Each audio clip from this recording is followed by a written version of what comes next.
ఈసారైనా 500 రూపాయల బోనసు సన్నవడ్లకు వచ్చేనా?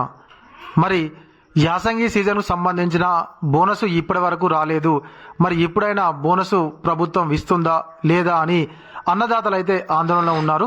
మరి దానికి సంబంధించి ఒక్కసారి మనం మాట్లాడుకుందాం. తప్పకుండా ప్రభుత్వానికి కూడా మనకు ఈ యొక్క సన్నవడ్లకు సంబంధించిన విషయాన్ని తెలిసే విధంగా మీరు అందరైతే షేర్ చేయండి, ఓకేనా? అయితే మనకు యాసంగి సీజన్లోనైతే సన్నవడ్లు పెట్టండి, తప్పకుండా మేము 500 రూపాయల బోనస్ ఇస్తామని చెప్పిన ప్రభుత్వము అయితే చాలామంది అన్నదాతలు నమ్మి ఈ యొక్క సన్నవడ్లను అయితే పెట్టడం జరిగింది. అందులో నేను కూడా ఒకరిని.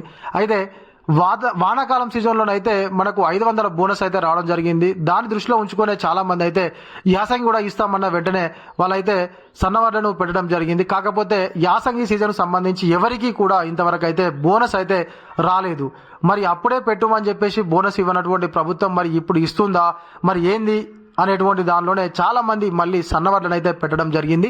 మరి ప్రభుత్వం కూడా మేము బోనస్ అనేటువంటిది ఇస్తాము వెంటనే. ఇప్పుడు మనం చూసుకున్నట్లయితే మనకు అక్టోబర్ మొదటి వారం నుంచెల్లే మనకు వరి ధాన్యం కొనుగోలు మొదలవుతుంది. వెంటనే కొనుగోలు చేసిన వెంటనే మీకైతే 500 రూపాయల బోనస్ అయితే పడుతుంది అని చెప్పేసి మనకు మంత్రులు కానీ అధికారులు కానీ చెప్తున్నారు. అయితే ఇప్పుడు సన్నవడ్లు పెట్టి ఆల్రెడీ మనకు కోతకు వచ్చినటువంటి పరిస్థితి అయితే ఉంది. గతంలోనే మనకైతే ఈ యొక్క 500 బోనస్ రాలేదు. మరి ఇప్పుడు ఇస్తుందా లేదా ప్రభుత్వం క్లారిటీ ఇవ్వాలి. కేవలం వానాకాలమే ఇస్తాము, మేము యాసంగి ఇవ్వమంటే యాసంగి అన్నదాతలు ఎవరు పెట్టుకోరు, వేరే ఏదైనా ఆల్టర్నేటివ్ పెట్టుకునే అవకాశం ఉంటుంది. కాకపోతే మీరు చెప్పి మళ్ళీ తర్వాత ఇవ్వకపోవడంతో అన్నదాతలు తీవ్రంగా నష్టపోతున్నారు. ఎందుకంటే సన్నవడ్లకు దొడ్డు వడ్లకు కొంత తేడా ఏంటి అని అంటే ఇది కొంచెం ఎక్కువ పండేటువంటి అవకాశం ఉంటుంది. ఇవి సన్న రకానికి ఎక్కువ పెట్టుబడి మరియు కొంచెం తక్కువ హీలింగ్ వచ్చేటువంటి దిగుబడి వచ్చేటువంటి అవకాశం ఉంటుంది. కాబట్టి మీరు ఇస్తే క్లారిటీగా ఇస్తామని చెప్పని, లేకుంటే లేదు. అంతేగాని ఇస్తామని చెప్పేసి పెట్టిన తర్వాతకి ఇవ్వకుంటే అన్నదాతలకైతే చాలా నష్టం వాటిల్తుంది. ఇప్పటికే వాతావరణంతోనే నష్టపోతుంటే మళ్ళీ ఈ విధంగా కూడా అన్నదాతలు చాలా నష్టపోతున్నారు. కాబట్టి రాష్ట్ర ప్రభుత్వం తప్పకుండా ఈ యొక్క వానాకాలం సీజన్కి అయితే వెంటనే సన్నవడ్లు కొనుగోలు చేసిన వెంటనే నార్మల్గా మనకు వచ్చేటువంటి ధరతో పాటుగా మద్దతు ధరతో పాటుగానే బోనస్ కూడా అకౌంట్లో జమ చేస్తే బాగుంటుంది అని చెప్పేసి అయితే అన్నదాతలు రాష్ట్ర ప్రభుత్వాన్ని కోరుకుంటున్నారు. అదే విధంగా యాసంగి సీజన్కు సంబంధించినటువంటి బోనస్ అయితే చాలా మేరకు అసలు మొత్తానికి ఎవరికి రాలేదు. దానిలో కొంత మేరకైనా వేస్తే బాగుంటుంది అని చెప్పేసి అన్నదాతలు ప్రభుత్వాన్ని అయితే అడుగుతున్నారు. కాబట్టి తప్పకుండా ఈ విషయాలపైన రాష్ట్ర ప్రభుత్వం స్వానుకూలంగా స్పందిస్తుందని చెప్పేసి అయితే అనుకుంటున్నారు.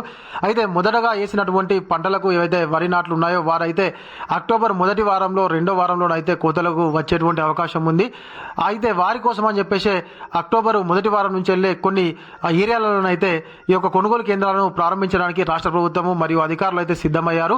ఈసారి సన్నవడ్ల కొనుగోలు కేంద్రం వేరే, దొడ్డువడ్ల కొనుగోలు కేంద్రాలు వేరే ఉండేటువంటి అవకాశం కనిపిస్తుంది. అధికారులు అయితే చెప్తున్నారు వేరే కేంద్రాలను ఏర్పాటు చేసి త్వరగా కొనుగోలు చేసేటువంటి అవకాశం కనిపిస్తుంది అని చెప్పి అధికారులు అయితే చెప్తున్నారు.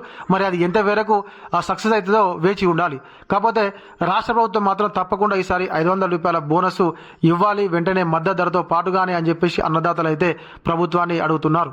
ఇది మన వీడియో. ఈ వీడియో కనుక మీకు నచ్చినట్లయితే ఖచ్చితంగా ఒక లైక్ చేయండి, కామెంట్ చేయండి. చాలా మంది మన వీడియో చూస్తున్నారు కానీ లైక్ కానీ కామెంట్ కానీ చేయడం లేదు.